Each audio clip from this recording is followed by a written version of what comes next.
1974년 12월 23일 크리스마스를 단 이틀 앞둔 날이었습니다. 텍사스주 포트워스의 거리는 연말 분위기로 한껏 들떠 있었고 수많은 사람들이 사랑하는 이들을 위한 마지막 선물을 준비하기 위해 쇼핑몰로 발길을 재촉했습니다. 가족과 친구들에게 전할 따뜻한 마음이 가득한 크리스마스 시즌의 활기찬 풍경이었습니다. 그날 정오 무렵 3명의 소녀가 포트워스 세미너리 사우스 쇼핑센터로 향했습니다. 이들은 단지 평범한 크리스마스 쇼핑을 즐길 계획이었고 즐거운 한때를 보내리라 생각했을 것입니다. 그 중에는 17살의 레이철 트릴리카가 있었습니다. 그녀는 쇼핑을 이끌었고 함께 나선 다른 두 소녀에게는 든든한 언니 같은 존재였습니다. 다음으로 14살의 르네 윌슨이 있었고 가장 어린 9살의 줄리 모슬리도 함께였습니다. 이 세 소녀는 각자의 가족들에게는 소중한 존재였으며 그날 이들을 마지막으로 보게 될 것이라고는 그 누구도 상상조차 하지 못했습니다. 이 평범해 보이던 외출이 비극적인 미스터리의 시작이 될 줄은 아무도 알지 못했습니다. 오후가 깊어지고 저녁 시간이 되어도 소녀들은 집으로 돌아오지 않았습니다. 처음에는 가족들도 크게 걱정하지 않았습니다. 당시 연말 쇼핑 시즌은 그야말로 인산인해를 이루었기에 쇼핑몰은 사람들로 북적였고 예상보다 쇼핑이 길어질 수도 있다고 생각했습니다. 혹은 친구들과 잠시 어울리고 있을 것이라고도 추측했습니다. 하지만 약속했던 시간이 한참 지나도록 아무런 연락도 없자 가족들은 점차 불안감을 느끼기 시작했습니다. 결국 가족들은 직접 쇼핑몰로 향했고 그곳에서 충격적이고 이상한 장면을 발견했습니다.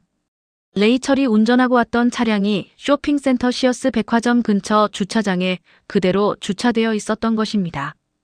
차량은 마치 방금 주차한 것처럼 단정하게 세워져 있었습니다. 그러나 더 큰 문제는 차량 안에서 발견되었습니다. 차 안에는 소녀들이 구매한 것으로 보이는 크리스마스 선물들이 고스란히 남아 있었습니다. 포장된 선물 꾸러미들은 마치 소녀들이 잠시 어디를 다녀올 것처럼 모든 것이 그대로 놓여 있었습니다. 누군가 급하게 떠난 흔적도 도난당한 흔적도 전혀 찾아볼 수 없었습니다.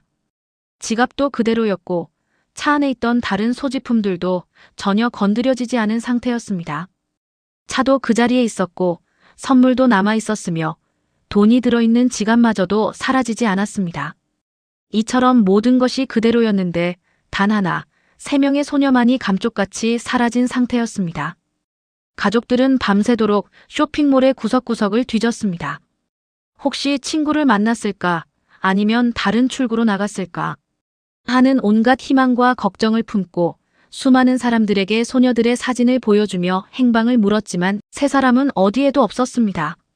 시간이 지날수록 가족들의 불안감은 공포로 변해갔고 결국 경찰에 실종 신고를 접수했습니다. 그러나 경찰의 초기 수사는 시작부터 삐걱거렸습니다. 당시 포트워스 경찰은 이 사건을 납치가 아닌 단순 가출 사건으로 판단하는 치명적인 오판을 저질렀습니다. 이러한 판단에는 몇 가지 근거가 제시되었습니다. 첫째, 17살의 레이철 트릴리카가 이미 결혼한 상태였다는 점이었습니다. 당시 기성세대는 젊은 부부가 때때로 갈등으로 인해 잠시 집을 떠나는 경우가 있다고 생각하기도 했습니다. 둘째, 청소년들이 부모와의 마찰이나 개인적인 문제로 인해 가출하는 사례가 종종 있었기 때문입니다. 경찰은 세 소녀가 어떤 이유로든 자발적으로 집을 떠났을 가능성에 무게를 두었던 것입니다. 하지만 가족들은 이러한 경찰의 판단에 강하게 반발했습니다. 특히 9살 줄리 모슬리가 함께 있었다는 사실은 경찰의 가출 주장을 전혀 납득할 수 없게 만들었습니다. 크리스마스를 단 이틀 앞두고 가족과의 즐거운 연휴를 기대하고 있었을 9살 아이가 자발적으로 집을 떠나 가출한다는 것은 상식적으로 도저히 설명하기 어려웠기 때문입니다. 더욱이 선물까지 고스란히 남겨둔 채 떠났다는 것은 그 어떤 이유로도 설득력이 없었습니다. 가족들은 경찰이 사건의 심각성을 제대로 인식하지 못하고 안일하게 대처하고 있다고 비난했습니다. 그런데 실종 사건은 다음 날 더욱 기이한 방향으로 흘러갔습니다. 실종 다음 날 레이철의 남편 앞으로 한 통의 편지가 도착한 것입니다. 이 편지에는 짧지만 의미심장한 내용이 적혀 있었습니다. 우리는 떠나야 했어. 일주일 후에 돌아올게. 그리고 덧붙여 차는 쇼핑몰에 있어라는 문구가 적혀 있었습니다. 언뜻 보면 이 편지는 레이첼이 직접 쓴 것처럼 보였습니다. 글씨체나 내용면에서 레이첼이 가족에게 보내는 메시지처럼 느껴질 수 있었습니다. 하지만 편지를 자세히 살펴보자 여러 이상한 점들이 발견되기 시작했습니다. 평소 레이첼이 남편을 부르던 방식과는 다른 호칭이 사용되었고 이름 표기에도 마치 다른 사람이 썼다가 수정이라도 한 듯한 흔적이 포착되었습니다. 또한 봉투에 주소를 적는 방식 역시 레이첼이 평소에 사용하던 방식과는 확연한 차이를 보였습니다. 이러한 미심쩍은 부분들 때문에 편지의 진위 여부는 곧 큰 논란의 중심이 되었습니다. 전국의 필적 전문가들이 동원되어 분석에 나섰지만 이 편지가 진짜 레이첼의 필적인지 아니면 누군가 위조한 것인지에 대해 명확한 결론을 내리지 못했습니다. 만약 이 편지가 진짜 레이첼이 쓴 것이라면 새 소녀는 어떤 알 수 없는 이유로 인해 스스로 집을 떠났다는 의미가 됩니다. 하지만 만약 가짜 편지라면 이는 사건의 진실을 은폐하거나 수사를 다른 방향으로 유도하려는 누군가의 의도적인 행위였다는 것을 의미합니다. 이 편지는 오늘날까지도 포트워스 실종 3인조 사건의 가장 큰 미스터리 중 하나로 남아있으며 사건 해결의 결정적인 단서가 되지 못한 채 의문만을 증폭시키고 있습니다. 수사가 본격적으로 진행되면서 목격자들도 속속 등장했습니다. 한 사람은 쇼핑몰 안에서 새 소녀를 보았다고 주장했으며 그들은 누군가와 함께 서 있었다고 기억했습니다. 또 다른 사람은 쇼핑몰 주차장에서 노란색 픽업트럭 근처에서 소녀들이 강제로 끌려가는 듯한 장면을 목격했다고 진술하여 사건의 심각성을 더했습니다.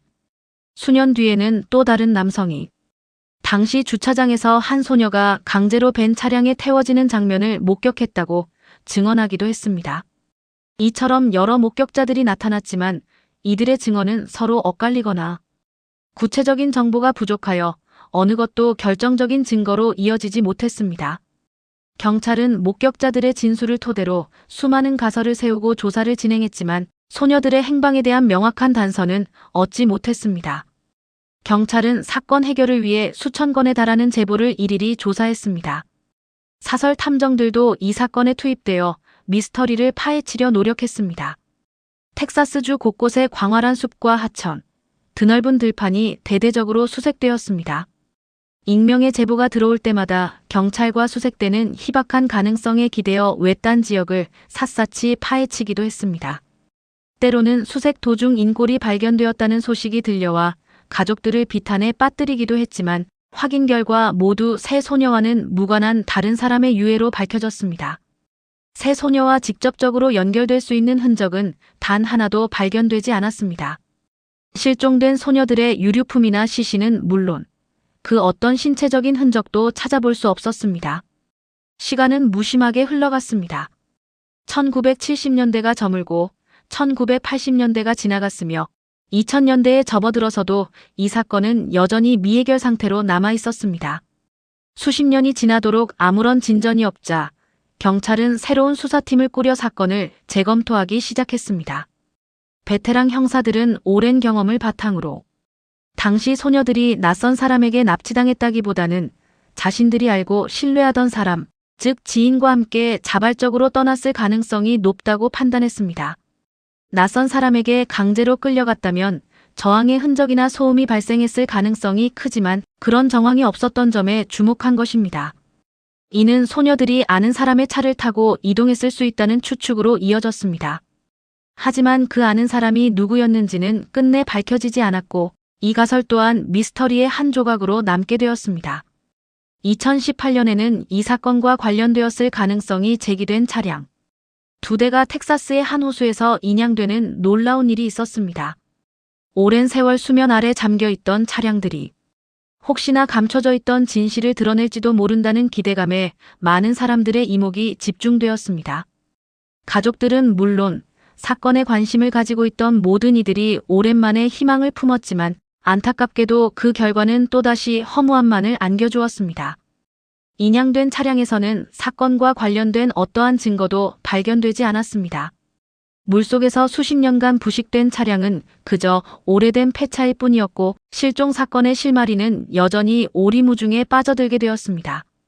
그리고 오늘 실종된 지 무려 50년이 넘는 세월이 흐른 지금까지도 레이철 트릴리카, 르네 윌슨, 그리고 줄리 모슬리, 이 세 소녀가 어디로 사라졌는지에 대한 답을 아는 사람은 아무도 없습니다. 소녀들의 시신은 끝내 발견되지 않았고 사건의 범인 또한 체포되지 않았으며 이 미스터리를 풀 수 있는 결정적인 증거도 존재하지 않습니다. 크리스마스 선물은 쇼핑몰 주차장에 고스란히 남아 있었지만 선물들을 구매했던 소녀들은 마치 연기처럼 사라져버렸습니다. 수많은 실종 사건들이 시간이 지나면서 사람들의 기억 속에서 잊혀져 갔지만 포트워스 실종 소녀 3인방 사건은 지금도 미국 역사상 가장 기이하고 해결되지 않은 미스터리. 실종 사건 가운데 하나로 남아 있습니다. 이 사건은 단순한 실종을 넘어 논리적으로 설명할 수 없는 기묘한 정황들로 가득합니다. 아무런 흔적도 남기지 않은 채 마치 증발한 듯 사라진 세 소녀의 이야기는 오랜 시간이 흘러도 사람들의 궁금증을 자극합니다. 그리고 반세기가 지난 지금도 많은 사람들은 여전히 같은 질문을 던집니다. 1974년 12월 23일 그 쇼핑몰에서 과연 세 소녀에게 무슨 일이 있었던 것일까요? 그날의 진실은 영원히 미궁 속에 갇히게 될까요?